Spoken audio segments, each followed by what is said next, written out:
ভিডিওটা শুরু করার একটা কথা বলে নিই আপনারা যেখানে আছেন সাবধানে থাকবেন, সতর্ক থাকবেন আর প্রতিদিন চাকরি ভিডিও পেতে চ্যানেলটা সাবস্ক্রাইব করে পাশে থাকা নোটিফিকেশন বাটনটা ক্লিক করে রাখবেন। আজকে আমরা কথা বলবো হচ্ছে কেয়ার বাংলাদেশ নিয়ে। তারা একটা জব সার্কুলার পাবলিশ করেছে, তারা বেশ কয়েকটা জব সার্কুলার পাবলিশ করেছে। আমি ইতিমধ্যে কয়েকটা নিয়ে কথা বলছি, আপনারা আমার চ্যানেলটাতে গেলেই আপনারা দেখতে পারবেন আরও কয়েকটা জব সার্কুলার ওখানে কথা আমি বলে দিয়েছি। এখানে আজকে যেটা নিয়ে কথা বলবো এটা হচ্ছে ডেপুটি ম্যানেজার, মানে পজিশনটা হচ্ছে ডেপুটি ম্যানেজার। এটা হচ্ছে ডিটেলসটা ভিডিও ডিসক্রিপশনে আমি একটা লিঙ্ক দিয়ে দিব, সার্কুলার লিঙ্ক, ওইটা ক্লিক করলে ডিটেলসটা আপনারা এখানে পেয়ে যাবেন।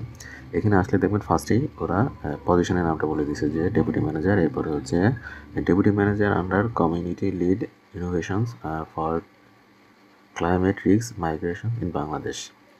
আর এখানে নাম্বার অফ পজিশন হচ্ছে একটা, আর এটা জব লোকেশন হচ্ছে বেসড ইন শরণখোলা, ওই যে বাগেরহাট, যে বাগেরহাট শরণখোলা।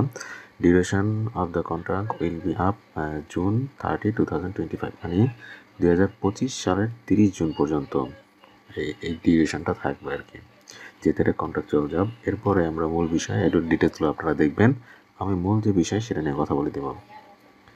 এইখানে নিচে নামলে দেখবেন যে এখানে more than 5 years of project management experience, মানে 5 বছরের এক্সপিরিয়েন্সের কথা তারা বলছে। মানে আপনি এখানে যারা ফ্রেশার তারা অ্যাপ্লাই করতে পারছেন না।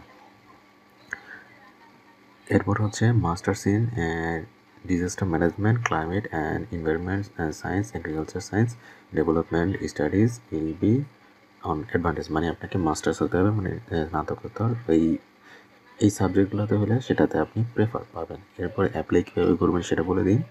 এইখানে নিচে যে এই যে অ্যাড্রেসটা care.careBangladesh.org, এটাতে ক্লিক করে আপনারা একটা, এই যে নিচে দেখেন অ্যাপ্লাই অনলাইন, এখান থেকে করতে পারবেন, এটা ক্লিক করে করতে পারবেন। এবং এটা করতে হবে আপনার জানুয়ারির 27 তারিখের ভিতরে। আজকে হচ্ছে 18 তারিখ আর লাস্ট ডেট হচ্ছে জানুয়ারির 27 তারিখ, মানে এই মাসেরই 27 তারিখ।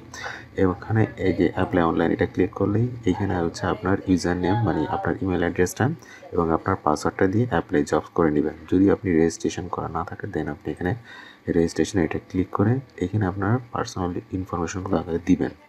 এখানে পার্সোনাল ইনফরমেশান খুব কঠিন বিষয় না। এরপর হচ্ছে এখানে এডুকেশনাল ইনফরমেশান, এরপর হচ্ছে এখানে প্রফেশনাল ডিগ্রির ইনফরমেশান, এখানে হচ্ছে আপনার আদার্স ইনফরমেশান, এগুলো দিয়ে দেন আপনি অ্যাপ্লাই করে নেবেন।